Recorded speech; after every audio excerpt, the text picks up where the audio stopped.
بسم اللہ الرحمن الرحیم۔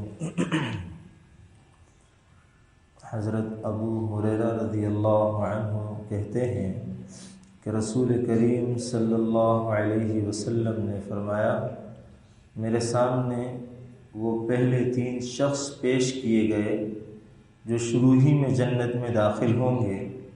ان میں سے ایک شخص تو شہید ہے اور دوسرا وہ شخص ہے جو حرام سے بچے اور سوال نہ کرے، یعنی فسق و فجور سے بچنے والا اور کسی کے آگے ہاتھ نہ پھیلانے والا۔ اور تیسرا شخص وہ غلام ہے جس نے اپنے اللہ کی بھی اچھی اطاعت و عبادت کی اور اپنے مالکوں کا بھی خیر خواہ رہا۔ اس حدیث مبارکہ کے اندر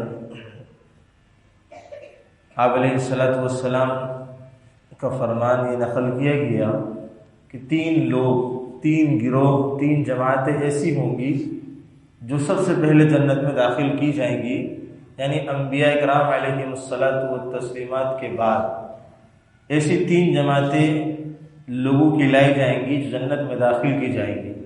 ایک وہ شہید ہے جس نے خالصتاً اللہ کے دین کی سربلندی کے لیے اپنے آپ کو، اپنی جان کو پیش کر کے اللہ کی راہ میں شہید ہو گیا۔ اور فرمایا کہ دوسرا وہ شخص ہے جو حرام سے بچے، گناہوں سے بچے، فسق و فجور سے بچے، ہر طرح کی لعانیات، فضولیات سے اپنے آپ کو، اپنے اوقات کو، اپنے مال کو، اپنے اعضاء و جوارح کو، ہر چیز کو گناہوں سے بچا کر کے زندگی گزارے اور سوال نہ کرے، لوگوں سے سوال نہ کرے، اپنی ذات کے لیے اس سے بچنا۔ تیسرا فرمایا کہ غلام سے متعلق، اس زمانے میں غلام نہیں رہے مگر ایک عام مسلمان جو کسی کے پاس نوکری کرتا ہے، کسی کے پاس ملازمت کرتا ہے، اس کی جو اوقات ملازمت کے اس نے اس کو دیے ہیں، اس میں اس کا خیرخواہ بن کر کے اس کے پاس کام کرتا ہے اور اللہ کی بھی بہترین عبادت کا حق ادا کرتا ہے۔ تو فرمایا 3 یہ ایسے گروہ ہیں جن کو اللہ تبارک و تعالی انبیاء کے بعد سب سے پہلے شہید جنت میں داخل فرمائیں گے۔ ہم کسی درجے میں شامل ہو جائیں۔ ایک شہید کے بارے میں فرمایا، دوسرا فسق و فجور سے بچنا، سوال نہ کرنا، اس میں شریک ہو سکتے۔